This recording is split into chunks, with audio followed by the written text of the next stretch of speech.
The first thing I want to make sure to cover, good morning, everybody. Let me say good morning one more time now that the record button is on. So glad you're here. I hope that this presentation kind of helps you to know what to look for in your scanners when you're maybe looking for maybe something that identifies with leaky gut. I know this is not a diagnostic device. The AO is not a diagnostic device. It's not a medical device. It doesn't cure, treat, or mitigate any diseases. However, it is a wonderful roadmap to help us discover the things that are in our scan reports so that we can connect the dots. So with that being said, just realize that if you're having real health issues and you don't know what they are, and you're not working with a health practitioner or a physician, please seek that out, because we are not saying that the AO is replacing the ability to find a diagnosis for you. This is just something that we use as a tool to help guide us to figure out what things are going on in our bodies. So without further ado, we're going to go ahead and get into this. Identifying possible leaky gut, and I'm going to change that wording a little bit, because again, we're not diagnosing anything, but we're trying to find the markers that consistently show up in our AO scanners.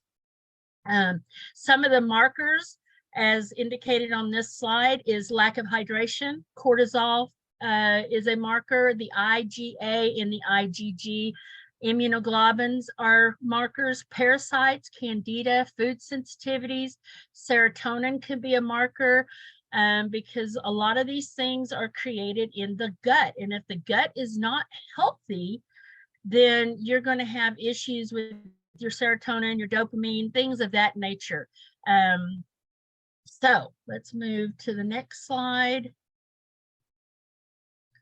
So the first thing we want to make note of is the amount of food sensitivities in the sensitivity portion of the vital scan. That is the very first thing that we have come up with our vitals report. So I'm going to cover it in succession. I'm going to cover it in such a way that if you need to, you can take this spreadsheet and you can use it, or spreadsheet. You can take this slideshow and go over it and use it to compare your vitals report.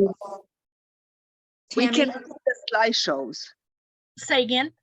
We cannot see the slides. I can see it just fine, so I'm not sure what's going on. There's two people say okay. they cannot. I see someone else was doing that. Yep. So. Yeah, move your move things around within your what you're looking at, because if you slide your finger left or right, or if you slide it up and down, if you're on a phone, you'll see the slides. So try that. And if not, you can always look at the recording, because I'll post the recording. Tammy, all I'm seeing is your first slide. Okay. That's true. Yep. Yeah, I'm not seeing Everybody anything. only sees the first slide? I don't Yes. see that even. Okay. So what's everybody seeing right now? I see they're identifying leaky gut, but you might need to unshare and reshare. Okay, let me do that. Yeah, I can see the identifying leaky gut. I don't know if you can hear me, but if you can. I can hear you. So does everybody see identifying leaky gut now? Yes, I can see it now. I can see it now. Okay, how about the next one with all the food? Yes. Yes. Got it. Awesome. Yay! Technical stuff and me sometimes don't mix. Same. Okay, so the first thing we want to make note of is the amount of food sensitivities in the sensitivity portion of the vital scan. And Becky Coots, we love her. She just went over a lot of the sensitivities, and that I was just going to kind of build on that since she already covered that. And let's just move forward. So there are over 308 food items listed on those items to look for. So we're going to pay attention to the one group quickly, and that's oxalates. For a healthy gut, these are fine, but for an unhealthy gut, these can be like swallowing razor blades due to their crystalline structure. A healthy gut resists them, but an unhealthy gut can absorb them, causing havoc in the body. So what foods are they? Because we have a beautiful list, and I have put these out in the way they appear in our scanners. And the list may have more. I want you guys to realize that I downloaded a huge file this morning on different oxalate foods, and it was kind of exhaustive. And I may try to put something together that matches what our scanners show. But please know also on our scanner, when we're scanning people, certain foods, may show up because number one, I got the hiccups now. Number one, they may vibrate like another food, but we want to kind of pay attention to those. We want to take note of them, because if it's consistently showing up, maybe look at their food diary in comparison to what's showing up on the scanner and see if there are some food groups that are kind of comparably close. And that might give you a key as to what it is that they're eating that actually corresponds to what's showing up in the scanner, even though it's named something different. So I want y'all to get into that mindset that there are things listed on the scanner that they have categorized because that's what they know. But some of those things do vibrate like other things. So it could very well be that they're eating something that's very closely related to what's on our scanners. And I know Deborah Bruce has said the same thing. So you've really got to be a detective here. So these are some of the things in the high oxalate foods that are also found in our scanners. So fruits are apricots, avocados, blackberries, cranberries, dates, grapes, grapefruit, kiwi, mangoes, nectarines, oranges, pineapple, raspberries are one of the highest. I was like, whoa, rhubarb. And then grains are barley, brown rice, buckwheat. Now, bulgur was not on our scanner list. That's what the little asterisk means. And wheat. Then the legumes are navy beans, soybeans, great northern beans, white beans, black beans. Now, there are all kinds of beans on our scanner list, and some of those beans may categorize with like white beans or black beans. So just be very attentive to that. Nuts would be your almonds, your Brazil nuts, cashews, peanuts, pecans, hazelnut, pine, pistachios, walnuts. Seeds are chia, sesame, and sunflower. And I know a lot of people that will do chia seeds like chia pudding and different things like that because they think that that's helping them. But yet if they have some gastro issues going on, that might be the worst thing they could be, ingesting. The spices. Now we have a huge spice list on our scanner. There was no way for me to go through each and every one. So I just picked out the ones that are common.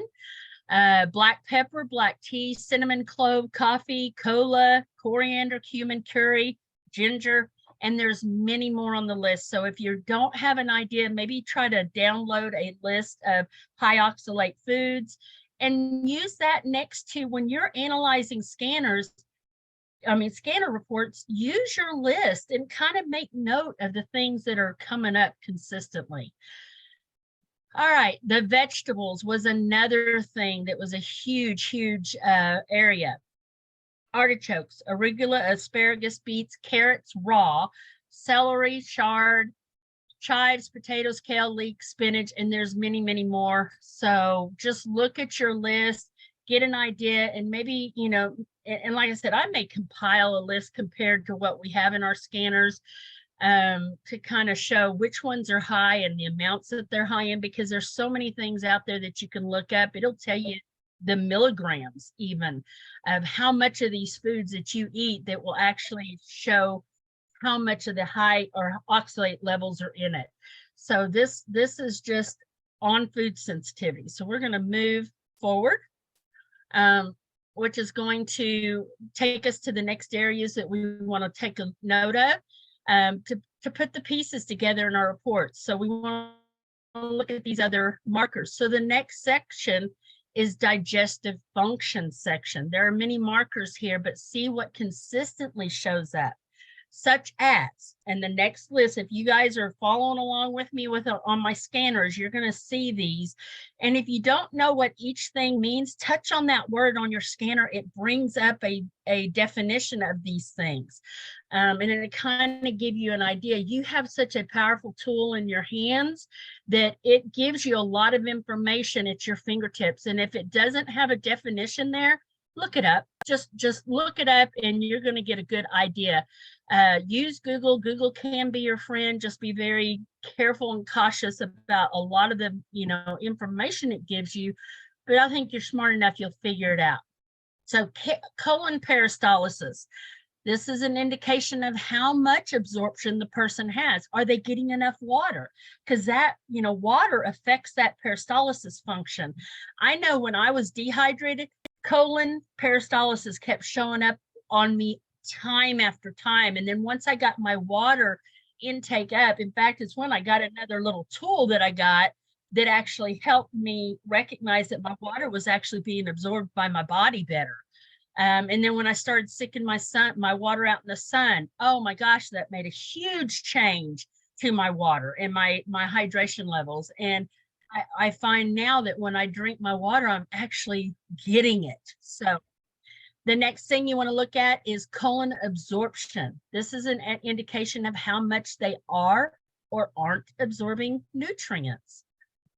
For everybody that's coming on, I don't have my camera on because my camera is being funky. So I just want you to know that. And then I'll have this recording so that you guys can use it. All right, gastric absorption. How are they absorbing through the gastric mucosa? Again, water has a lot to do with this. Also the enzymes and the acids in the stomach. Gastric peristalsis is another one. Do they have enough HCl or hydrochloric acid to break down their foods? HCl production, are they making enough? So you've either got 1 or 9. If it's a 1, that means that they need more of it. If it's a 9, maybe they have too much acid, or maybe they're not taking the right HCl. So really look at those numbers. Intestinal bacteria. If the bacteria is not balanced, then do they lack inadequate stomach acid? Because it's the stomach acids that break down those intestinal bacteria. Intraluminal pressure. If this isn't balanced, it could be an indication of bacteria overgrowth, like SIBO.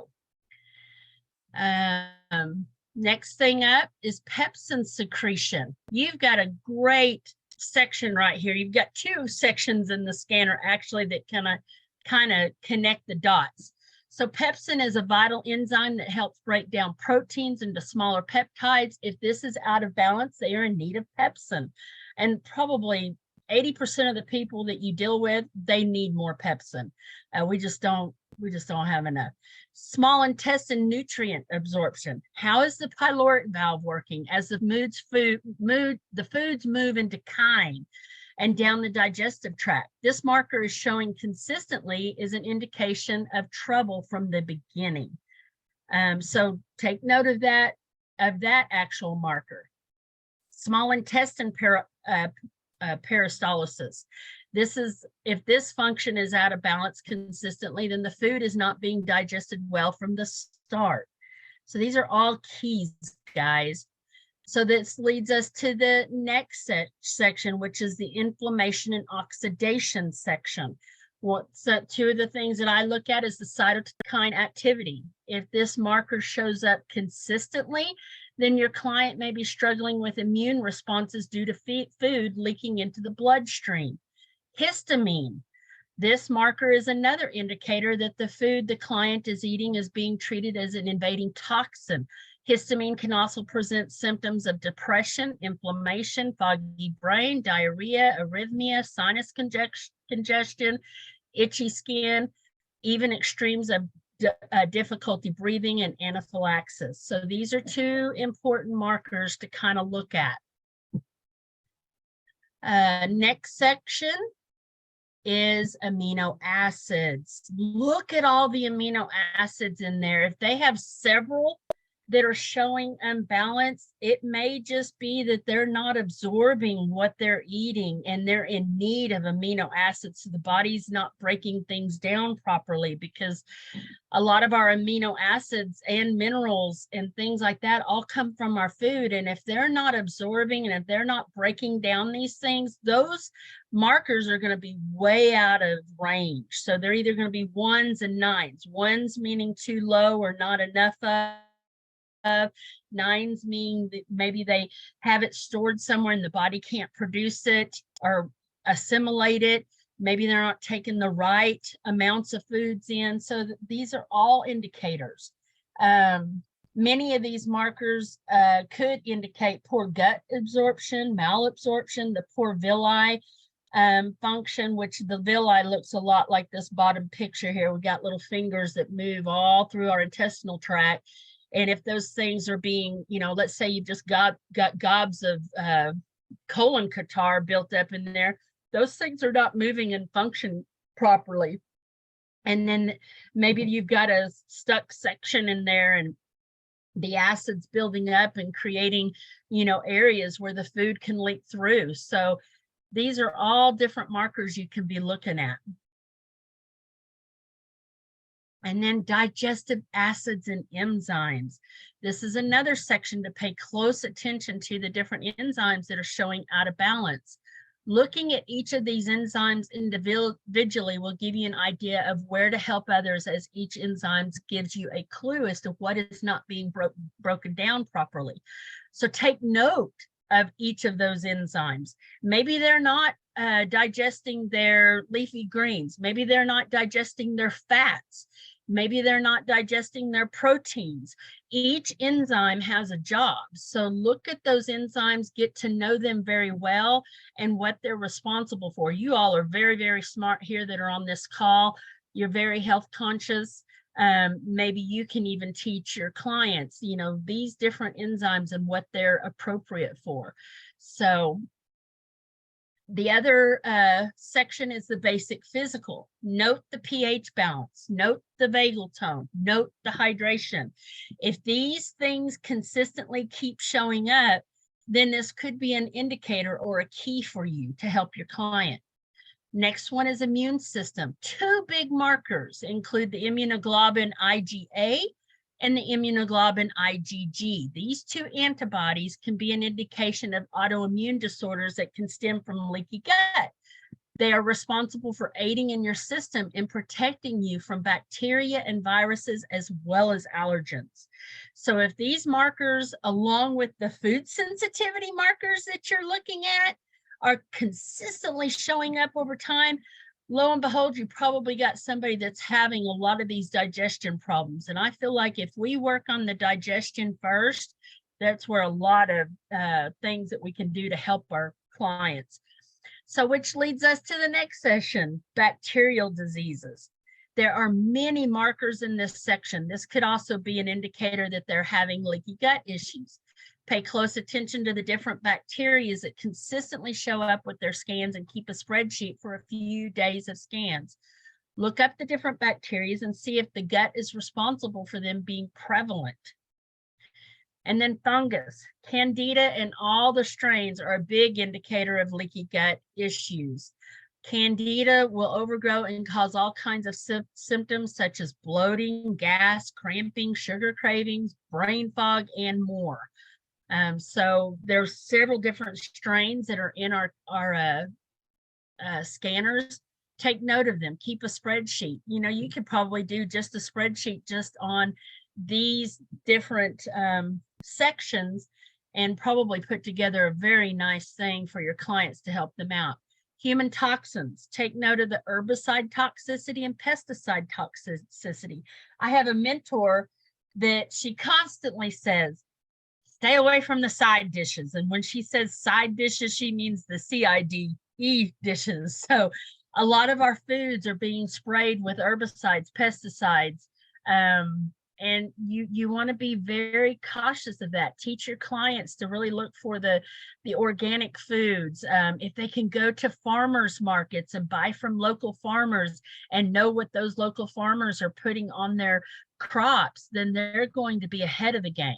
That's one of the best ways to do things. Buy things that are, from your community that are not being sprayed. Of course, we're still getting the stuff in the skies, which are affecting our food. A lot of people that I'm associated with are now thinking of getting greenhouses so that they can protect their gardens and the things that they're growing from just the toxicities just in our environment. So look at these markers, and if they consistently keep showing up, then it could be things that they're eating.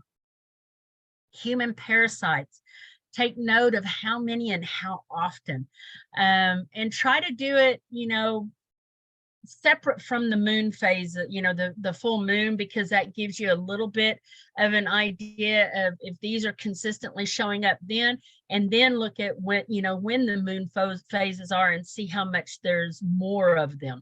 And if that's an issue, then you've got to help your clients with a parasite cleanse. Viruses, take note of how many and how often of these. Look up each of the viruses and see if you can connect the dots to which ones cause havoc in the digestive tract. You will find keys here, I promise. So identifying leaky gut. What would you like to cover next? Thank you for being here. That's just my slide. Like I said, there was so much more I could cover with this, and I may update that even more and add more stuff in it. But I'm just going to open it up to questions and see if anybody has any questions. Oh my gosh, I feel like I need to go through that a few more times. And like I said, there was some more things that I would have liked to have expound on, and I will, and I'll just put them in there as I go along. But that kind of gives you pretty much a kind of a basis. It's one of the things, and the more you do it, the more easy it is to just kind of identify those things, and it becomes such a habit that one of the things that I do is I really listen to my clients, and of course with my intake too, I try to discover what is their main complaints, and if their complaints are this, bloating, gas, my stomach hurts all the time, they're not pooping every day, things like that. Lo and behold, you probably got somebody that's dealing with leaky gut and low energy. I mean, like for instance, my daughter-in-law, she was having lots of stomach problems. And once I did a few scans on her, I really discovered, I felt like she had leaky gut. Of course, I looked at her eyes too after that, and that just confirmed it for me. So then over the next couple of weeks, we incorporated some, there's some herbal powders that you can get, like slippery elm root, or slippery elm powder, marshmallow root powder, and licorice root. Those three are amazing. I use them a lot with my clients to help kind of heal the gut lining, so that, or to balance the gut lining. Let me watch my words here. To balance that gut lining, and then we can start introducing, probiotics and enzymes and things that they need. But one of the first things is to kind of get them out of that discomfort. What is it that's causing it? Looking at their, food diary, have them make a food diary so that you can kind of see what it is that they're eating. And some people may not tell you everything, but their scan results won't lie. And I know I've got some on this call that they can testify to that with the practitioners they're working with. So, the scanner, consistently over time is going to show those markers, and you just can't deny if it keeps consistently showing up, then you're probably taking something in you shouldn't, or, your body just does not like at this time. I had a discussion with a lady in Canada, and she just feels like leaky gut is not really a thing. And she feels like, I'm like, wow, that's a whole different viewpoint. But we just have so many markers that can show this, that is a problem. Okay, we don't have to name it leaky gut. Maybe we can just name it digestion issues, and go from there. So I'm going to look at the chat, and if y'all have any questions, just feel free to unmute yourself. Tammy, Yes, ma'am. I do have questions about the products that we use. Like if you have, because I know there's CFO, there's SIBO, and there's even SEMO. Yep. And so what products do we use for those? Is that also too for parasite cleanses?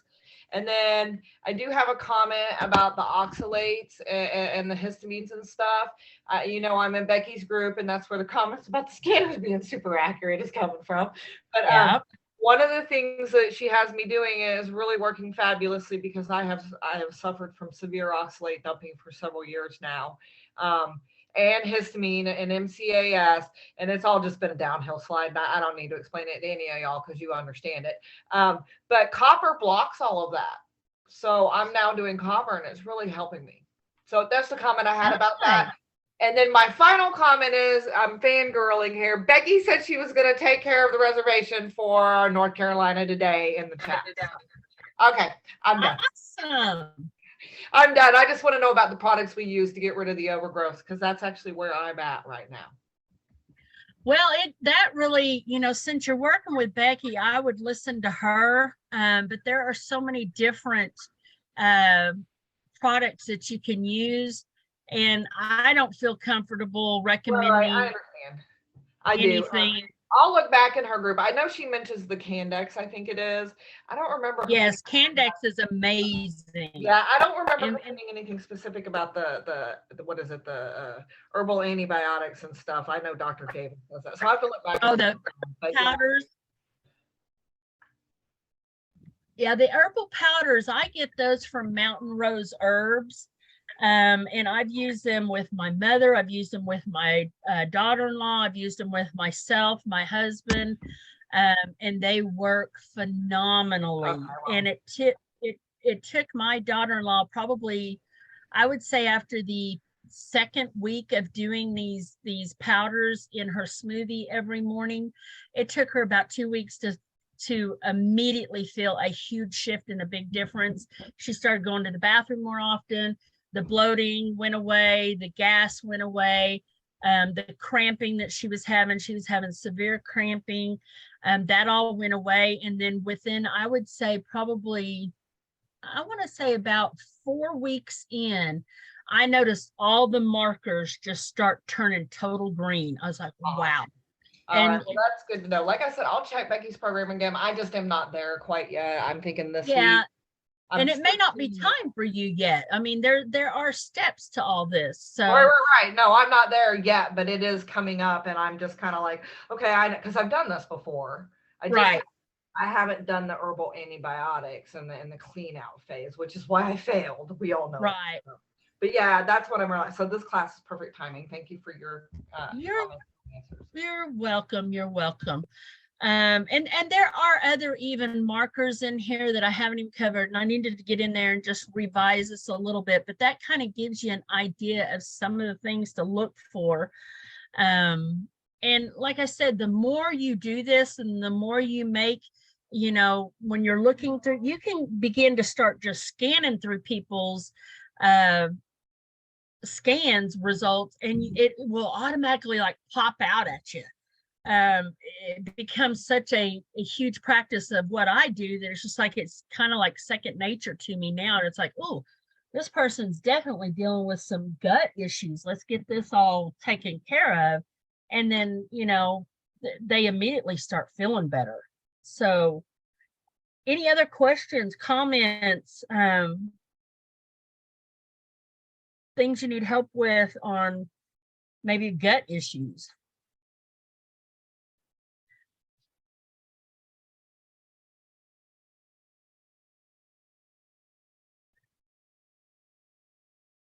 Okay. Nothing?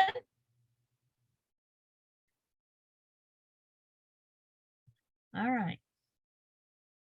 So what would y'all like to cover next time?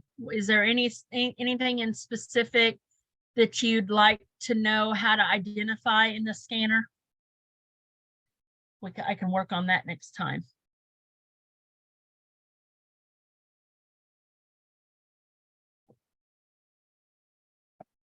Nope. How about mineral levels? Minerals. Minerals. Okay, we can do minerals. Yes, that would be great. Minerals is another one of my favorites. I love looking at the Yeah. minerals.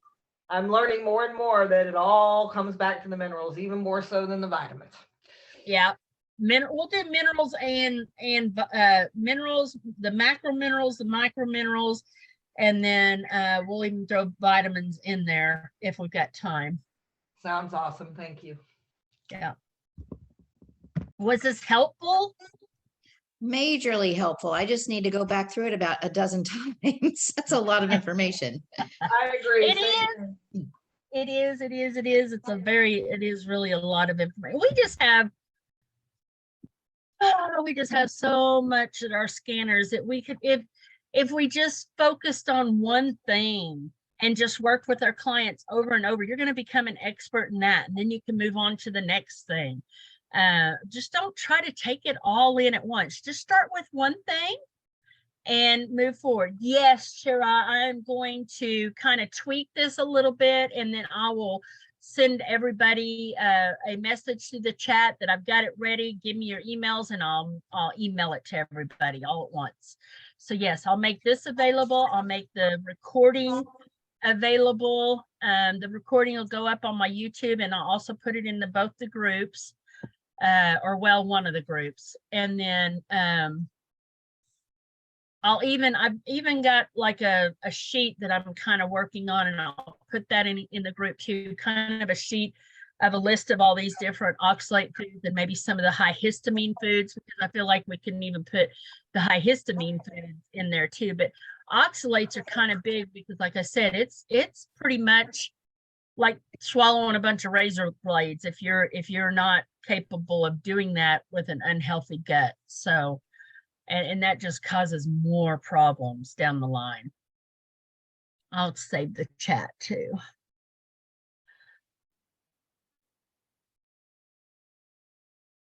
Oh, that's not what I wanted to do. Sorry, I think I was answering somebody and I missed what you said. Everyone's leaving their email. Are you emailing this recording? Yes, putting it I in the am going group? to email it. Yep.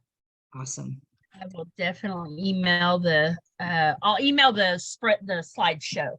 The recording will go up in YouTube and in the group so that you guys can go back to it as often as you want. There we go, save and chat. But yeah. Any other questions, comments? I just hope it was somewhat helpful. It was majorly helpful. So I think what you said about taking one thing at a time, because that is the hardest thing for me. I want to do everything at once, and then it's really hard to refine it. So this right here should keep us busy. I mean, for a long time, just digging into each bit of this. Oh, good. I know it keeps me busy. I mean, we're always learning something new, especially with AO, and Yeah. we just need to keep educating ourselves and keep on top of things and doing the best we can, because I promise you, you've got more at your fingertips than the average person does, or even most of these doctors out there have. And we have such a precious thing that if we just really need to honor that and see how it can help us and our clients, because we can do so much with it. Well, I think for me too, because I already do so many other things, when I try to take time to put these in spreadsheets and start doing these analyses, it's like, I just don't have time for that. So it's like, now maybe I need to stop doing some of the other things that I'm doing and focus more on what this can offer and kind of change what I'm able to offer people.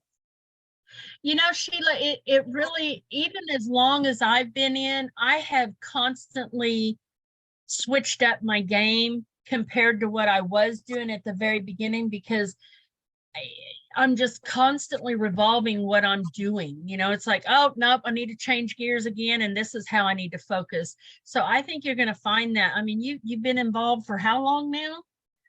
So 7, 8 months? Yeah. Okay. And I've been at it for 2.5 years, and I'm still updating and changing. So, and I know Becky will say the same thing. Becky's been in it just as long as I have. So has Nadia. Nadia was one of them that signed up the same month I signed up. So we've all three been doing it about the same time, but you know, we're constantly evolving and changing because the scanner will bring out this, and it's like, wow. And I really, you know, I feel like too that you can tie a lot of this to even the spine. I think this would be another addition to this PowerPoint that I did, because I had that downloaded in the middle of the night. Correlate the spine with this, Tammy, because the spine, I mean, and then there's markers you can look at in the comprehensive. I didn't even cover that. You know, once you find the markers in the vitals, then there's markers in the comprehensive that you can compare and really see if someone's suffering with this problem. So Right. I may even go over that. I may just make a PowerPoint on what to look for in the comprehensive as well.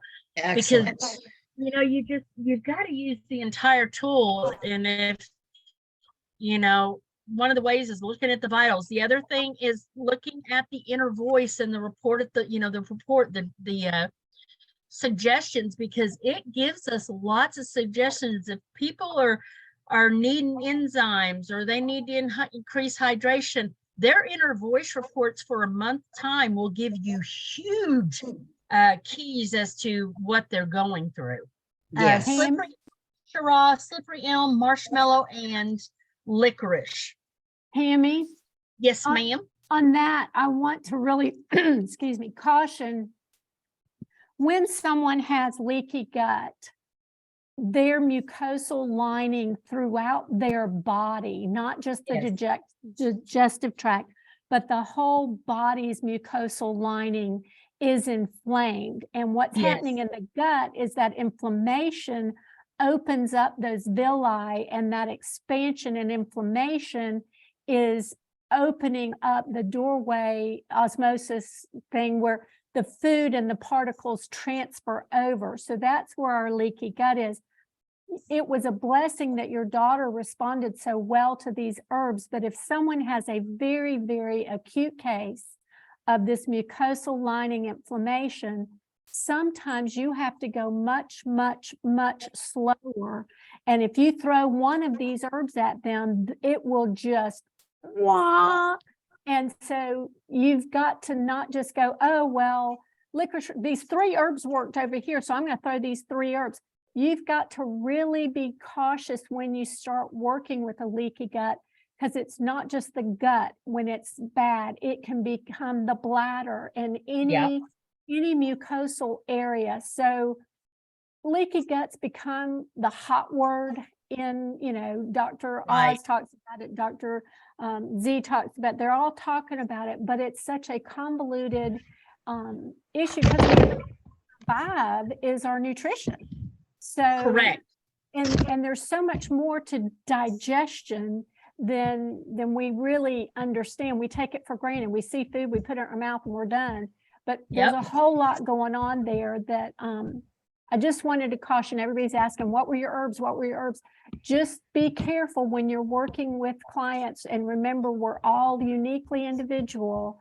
That's true. Keep these herbs in your arsenal and in your bag of what things might work, but just be careful and listen as you're working with them. And if things keep flaring up, back off a little.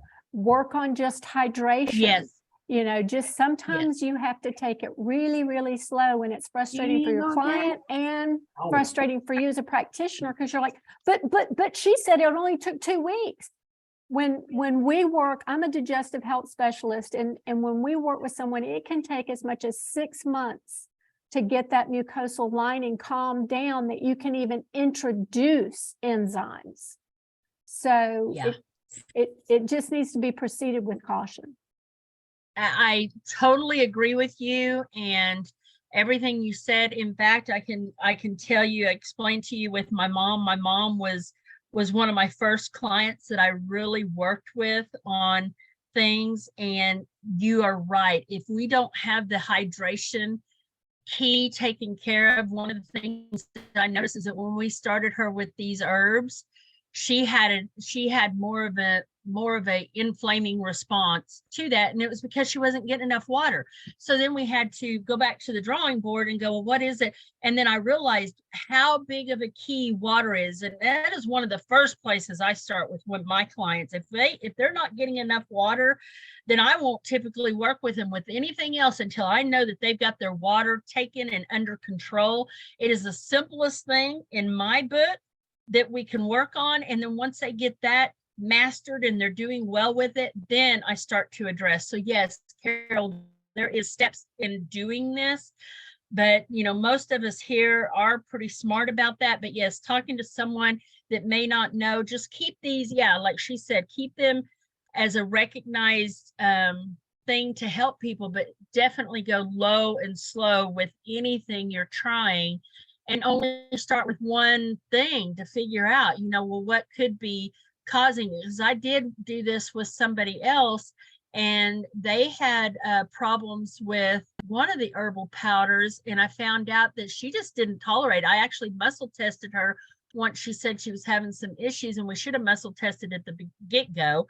And she ended up having some issues with it. We pulled it out and we replaced it with something else that was very useful to her and could help, and she did a lot better. And I have to go back to all my notes to figure out which ones. But yes, you have to be very, very cautious and careful and really look at everything. This is just one area, but there are so many areas to look at and different keys to look at and different markers to look at to kind of give you a bigger picture. But you really need to get to know your clients and really do, a good intake on them, know what their food diary and their food habits are, know what their environment's like, know where they're buying their food, even where they're getting their stuff from, because that all has part to play in this. You can't just take everything for granted. You have to really drill down and figure out some of the minor stuff that could be affecting their health. So totally agree, Carol. Thank you for speaking up and sharing those nuggets of gold with us, because I couldn't agree more. There's so much more to digestion than many people even realize. It's a big, big thing. So thank you. Any other comments, questions?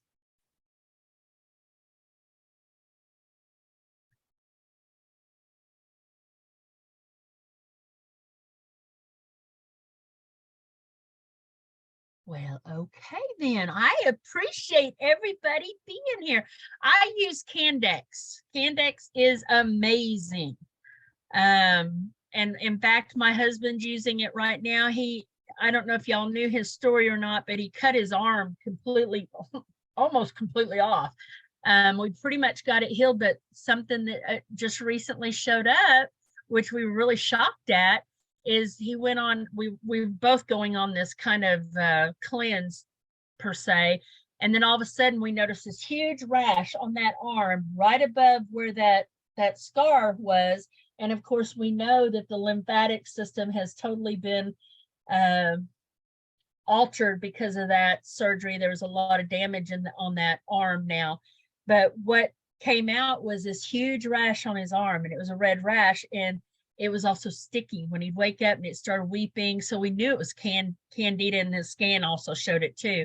So we immediately put him on Candex, and it's taken a couple of weeks, but he's a big sugar eater. So we had to pull the sugar and the white things out of his diet, carbs and things like that. And it has completely cleared up. So Candex is an amazing. You can also take the Candex out of the capsule and open it up in like some purified water, and then kind of slather that on the candida rash somewhere, and talk about that. Just it'll start to eat the candida up and getting it out of the system. Also doing candida on an empty stomach.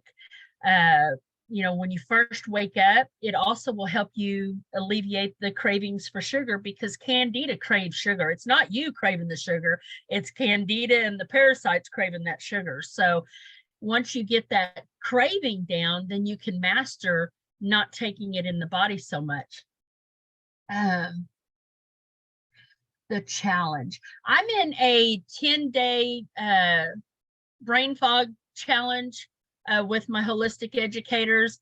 And then I'm also doing a Facebook group where we're doing the 10-step. We're learning the basic 10 steps of health, Shiraz. So that's what I'm doing specifically with some of my people. But I just, like I said, just joined this brain fog challenge that where I got my holistic health educating, or my holistic health certificate from. Inner voice. Yes, the inner voice is where you want to look at the bottom of the reports to kind of gather keys. There was something I mentioned about inner voice that you charged $89 for.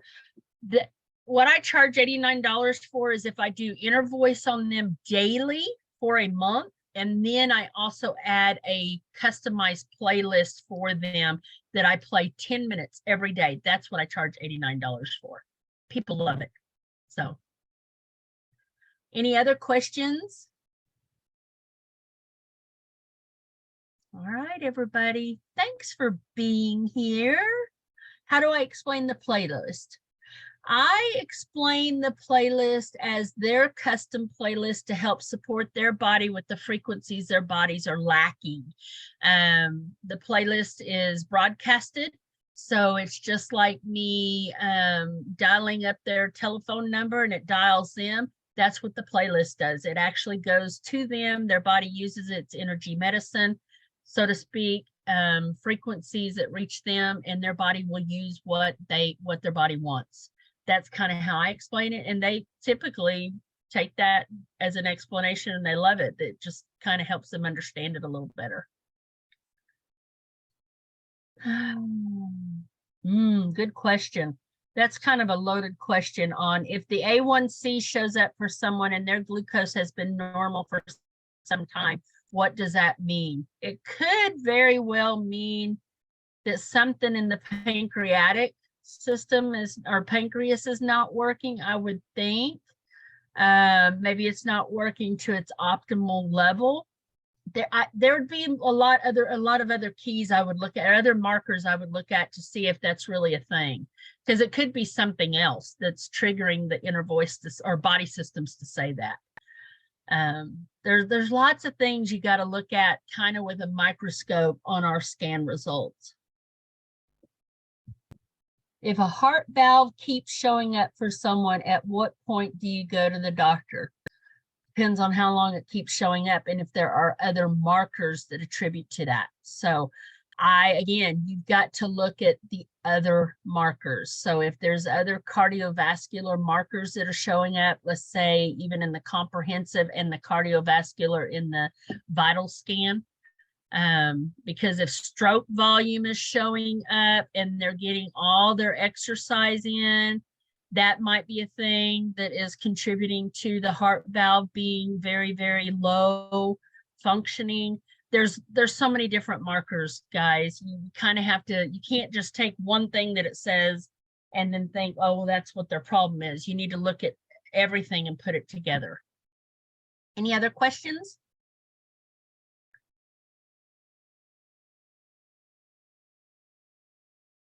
Okay. Well, we're at the top of the hour. I'm going to let everybody go. We'll do this again next week. Bring your questions. I'll try to answer them as much as possible, and I'll get this presentation together better, and I'll get it emailed to everybody. I feel like I could add a few things to it. So, Tammy, thank you so much. You are just so amazing. I'm so grateful for you. Well, thank you for everything you do as well. She's asking, how do I explain all the inner voice sections? Go ahead. Nothing. I'm just grateful that we have so many people with different strengths to bring it all together, because some of these I don't have, and I'm just grateful. Yeah, me too. I think we all have beautiful talents and things that we can bring to the table. And if your talent is in a different area, let's expound on that. My talent isn't really, I mean, I feel like I've been told many times I'm a great teacher, but I have to have all the pieces together to kind of spell it out. So this has been a nice little challenge for me, because although I look through all my scans and know what to look for, now trying to teach somebody how to do the same thing, that's been a little bit of a challenge. but I accept it. But you I'm glad because I don't enjoy it. well, I mean, you do know that teaching is the ultimate form of learning. That's the final step of solidifying your education. Yep, I agree. I mean, Karen tells us all the time, you can take all this information, and if you don't know how to relate it to who you're speaking with, then you're not getting it. So yes, what'd you say? I think eventually, I'm going to be a digestive expert, my personal self, because that has been my traditions. And you might very well be. You might very well be. Yep, Dr. Sheila had to go. Thermography is going to be a huge thing with our AO scanners. I'm going to stop the recording. And if y'all have any